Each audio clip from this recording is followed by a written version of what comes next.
So here's the story about the R35, the R35 situation, if you will. As some of you know, maybe most of you, I went to Japan in September, and I had the grand idea of renting an R35 in a land I was unfamiliar with.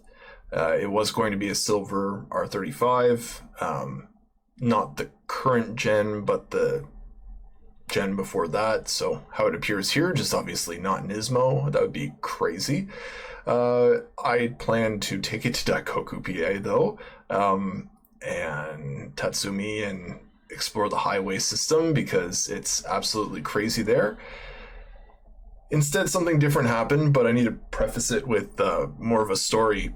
I did end up driving that Mercedes-AMG 845, though, and I drove it from their Noda head office to Shibukawa in Gunma, and we stayed at an izakaya for the night, which was a beautiful experience, absolutely beautiful experience. The hospitality of Japanese people is amazing. It is absolutely amazing. It was probably one of the best experiences of my life.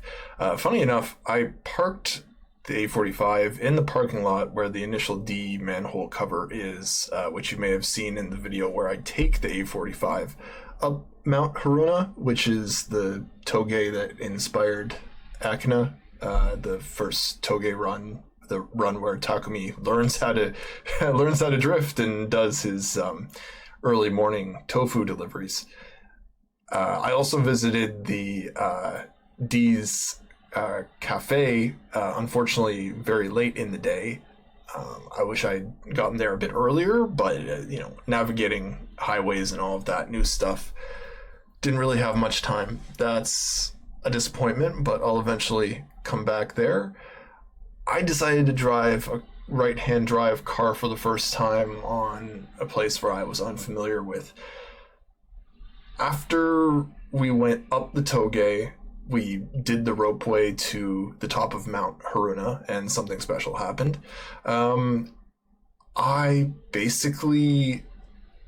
We drove through the mountains. We drove in the one-way crazy forested areas. And what happened was, when I drove back through one of the smaller cities, I took a left too hard, and went onto the curb and scratched the rim and tire of the A45, and such a bonehead move. It was really just such a bonehead move. It was a complete accident. I oversteered. I was trying to give myself as much space as I could. Driving right-hand drive was a bit different, but not all as challenging as I thought it would be. But that still got the best of me. Japan has killer curbs. They literally have devices that will pop your tires on certain curbs. And luckily, I didn't run over one of those. But yikes, man. It's a different story. In America, you just run onto the curb. Obviously, they don't want you harming their people if you were to be a crazy driver. So that really sucked. Little bit of a faith in humanity story here. We took the car to a local Bridgestone and asked the garage mechanic if this would be safe to drive on, and they said yes, and they offered to, of no charge, which was very surprising to me, basically fill the little air bubble that was caused by scratching it. They obviously said the rim damage, that's something you'll need to take up with them, but just to make us feel more at ease, they confirmed that it would be fine to drive back on. So yeah, my faith in humanity was restored that day. They didn't have to do that. They could have just seen us as, baka gaijins. They broke this beautiful car. The A45 itself was not in the best condition and had been driven for hundreds of thousands of kilometers. But at the same time, you know, I am still sorry to them and whatnot for what I did. I mean, I paid for the costs to get it repaired. Whether they did that or not, don't know. There's a lot of really scuffed up things on that A45, I'll tell you that. Renting from Momoshiro, I'm not 100% sure if I'd do it again, unless they had a rental office that was closer to the Tokyo area. It was really hard to get out there, really time consuming, and they don't take the car and move the car to the destination that's more convenient for you, like rental companies will do in North America. So it's a bit different, you know. You show up, you take the car, you bring back the car at the arranged time. If you're late by an hour, you'll pay a freaking like 50 to 150 Canadian dollar fee.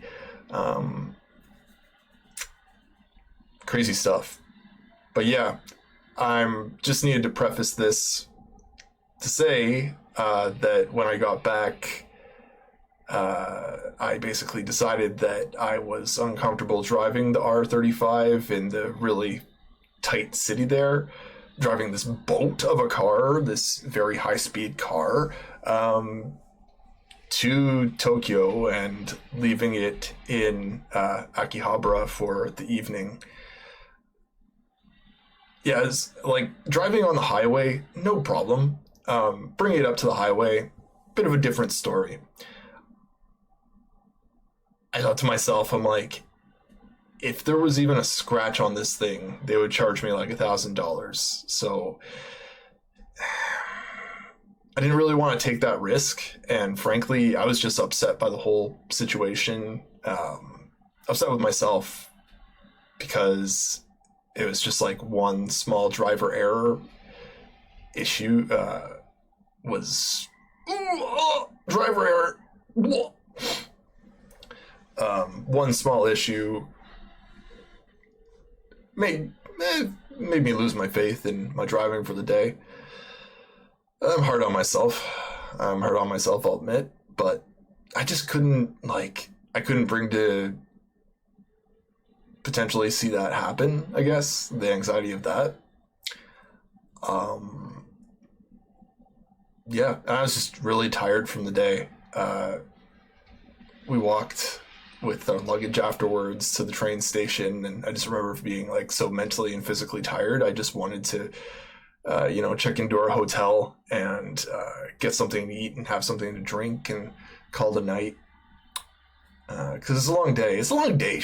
Holy shit. It's a long day traveling, you know. I drove a car 2 hours back to Tokyo. Back to their head office after damaging it and going to a garage and all of that crazy stuff. Like, it was a really long day. But I think what I'm going to do instead is, for my 35th birthday, rent the R35 from GTA Exotics, or do a car rally where this is included. I would feel much more comfortable driving it on the streets of America, to be completely honest with you. And this is such a high-powered car. I think it's a shame to have to lock it to 80 kilometers an hour on the highways of Japan, in the off chance that I were to go faster and be caught. That would be no good in a country I'm not super familiar with, not as linguistically therein, I guess. Ugh. At this point, I'm just rambling. Either way, to sum things up, I did rent an Mercedes AMG A45 when I was in Tokyo, in Japan. I took it to Gunma. I experienced something that most people would love to. I took it up Akinas Toge and saw where they would launch off in the anime, downhill in the night, fun stuff. It's a very special day, but I just think that it would be a shame if I ruined this experience for a bunch of people, and I'd feel much more comfortable doing it in Canada, which I'll do for either my 35th birthday or for a special occasion. Maybe I'll see if my brother and my dad, who love cars and have instilled that in me, would want to do the experience too, because it's not just an R35, it's an entire rally. Right. So why I did this is just a replay. I was like, oh, it's Tatsumi PA. Another of the downsides of this whole experience is that in real life currently, where in Assetto Corsa on the SRP map here, where they take off, which I'm about to drive to, in real life, that is closed. That barrier there is where you leave now to get back on the main Bayshore route. Isn't that crazy? They're just like, hey, there's too many people street racing, taking off here. I doubt it's construction. I looked a year ago and it was there, and I was like, oh, this construction will be gone. No. No, it wasn't. But yeah, that also sucked. So I couldn't just launch off there. I'd have to exit and then re-enter the highway. On our way in from Narita Airport, we did pass by Tatsumi PA. And another little story here. I don't know why I thought the barriers were invisible. Another little fun story here is that we saw an RX-7 broken down on the highway that was like jet black on our way in. Lots of cool cars. It was an amazing experience. One day I'll come back. Maybe I'll save up for a track experience in Japan instead of renting one of these, or go on a date with a YouTuber that has a cool car. I don't know. The big thing here, and this is where I'm going to wrap it up, is basically, if you want to see things like this happen on my channel, I really need you people to subscribe and comment and like, and yeah, that's it. I need more engagement. I need to know that people are listening. I understand that 75% of my audience is from Japan, and unfortunately I don't speak Japanese. I get that the MF Ghost videos really popped off, and that's cool and all, but there's more to me, and there's more to this channel than just MF Ghost. So, yeah. I kind of hit a creative stump halfway through the year. I'm going to have some more videos on it as the season 3 starts up of MF Ghost, but that's enough. That's enough talking for now. You'll see it.